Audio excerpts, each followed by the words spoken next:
उत्तर प्रदेश के मिल्कीपुर विधानसभा सीट पर जो उपचुनाव हुआ, इसको लेकर अखिलेश यादव आग बबूला हो गई। उन्होंने कहा कि उत्तर प्रदेश में क्या इसी तरीके से लोकतंत्र की रक्षा मुख्यमंत्री करना चाहते हैं। उन्होंने कहा कि वर्दीधारियों को यहाँ पर खुली छूट देकर आम लोगों को वोट डालने से रोका गया, ऐसे में लोकतंत्र की दिन दहाड़े ये हत्या की गई। दूसरी ओर उन्होंने कहा कि चुनाव आयोग बिल्कुल मर चुका है और उन्होंने सफेद चादर भी समाजवादी पार्टी के सांसदों ने चुनाव आयोग को भेजी है। लेकिन इस बीच एक बड़ा खुलासा मिल्कीपुर से हुआ है। मिल्कीपुर विधानसभा सीट पर जिला पंचायत सदस्य के पति के साथ पुलिस ने मारपीट की है। चुनाव से ठीक पहले जिस तरीके से मारपीट की गई, इसके बाद जिला पंचायत सदस्य के पति ने क्या कुछ कहा, किस तरीके से घटनाक्रम को बयान किया, सुनिए जरा। अपना नाम बता दीजिए। समाज सेवी प्रदीप यादव, मिल्कीपुर।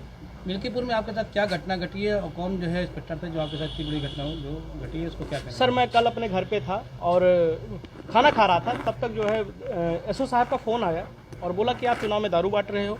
मैंने उनको अवगत कराया, सर ऐसी कोई बात नहीं है, मैं अपने घर पे हूँ, ऑन कैमरा हूँ, आप चेक कर सकते हो। बोले नहीं, जब से आप जो है अखिलेश जी के गोद से आए हुए तब से जो है तुम्हारी हरकत ज़्यादा बढ़ गई है। और ऑडियो आपने सुना होगा किस तरीके से कहा, मिट्टी में आपको तुमको मिला दूंगा मैं। और हमारी माता जी का जो है तरह तरह की गाली दी। बताइए, मेरी माता जी इस दुनिया में नहीं है और हम लोग समाज सेवा के रूप में काम करते हैं और पूरे ज़िले में हमारा अम्मा की रसोई चलती है जो 2 साल से गरीब मजदूर असहाय को का पेट भरने का काम करती है और 14 बच्चे अनाथ हैं और तमाम जो है सामाजिक सेवा हम लोग करते रहते हैं, किसी पार्टी के बैनर तले नहीं।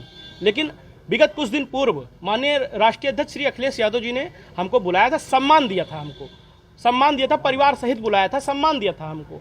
और सम्मान देने के बाद कहा था कि आप कोई दिक्कत होगी तो हमको फ़ोन करना। अच्छा, वो पोस्ट मैंने शेयर किया था, चूँकि भाई सम्मान मिला था तो मैंने लगाया। उसके बाद से तब से हमारे पीछे पड़ गई है, प्रदीप कहीं तुमको निकलना नहीं है, एसओ साहब।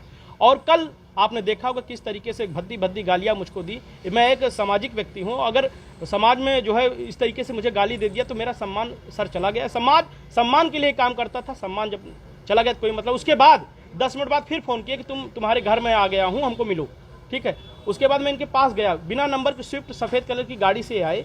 बोला तुमको, उनकी माँ की गाली दिया, बोला तुमको अखिलेश बुला लेंगे, बचा लेंगे, अखिलेश तुमको बचाएंगे, लगाओ तुम्हारी जितनी औकात है। अब तुमको फिर 3 थप्पड़ मुझको मारा वहीं पे झील में बुला करके 3 थप्पड़ मार के गए। बोले तुम्हारी ऐसी तैसी कर दूंगा, हमारे समधी भी विधायक हैं। तो इस तरीके से मुझे आप ही से क्यों? मिल्कीपुर में और भी लोग थे जैसे हम जिला पंचायत सदस्य, हमारी पत्नी जिला पंचायत सदस्य हैं, ठीक है। और जनता ने जो है हजारों वोट से जिताया था। और प्रभाव जैसे होता नहीं है कि हम लोग जनता के लिए काम करते हैं, तो मिल्कीपुर में हम लोग का प्रभाव है, जनता से जुड़कर चलते हैं। उसी को देखते हुए इन्होंने जो है मुझे प्रताड़ित किया और मारा भी। और मैं चाहता हूं कि इनका सस्पेंड ये हो, नहीं तो भैया हम लोग वास्तव में हम दिक्कत कर लेंगे अपने ऊपर। क्या लगता है इनकाउंटर हो सकता है आपका? क्या अब इनकाउंटर क्या, मरवा सकते हैं। जब आके घर पे मार के गए हैं बाहर तो कुछ भी कर सकते हैं।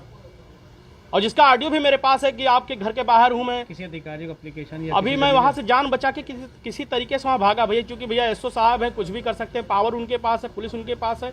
तो मैं किसी तरीके से वहां से भाग के निकला हूं। उठाया भी गया था क्या? उठाया नहीं गया था, मुझे उठाया नहीं था। घर के बाहर बुला के थप्पड़ मारा और मैं डर के मारा वहां से भाग लिया। तो सुना आपने, यहाँ पर साफ तौर पर ये शख्स कहते हुए नजर आ रहे हैं कि एसओ मेरे घर पर एक प्राइवेट गाड़ी लेकर के आते हैं जिस पर कोई नंबर प्लेट नहीं होती और मुझे मेरे घर के सामने ही थप्पड़ मारे जाते हैं।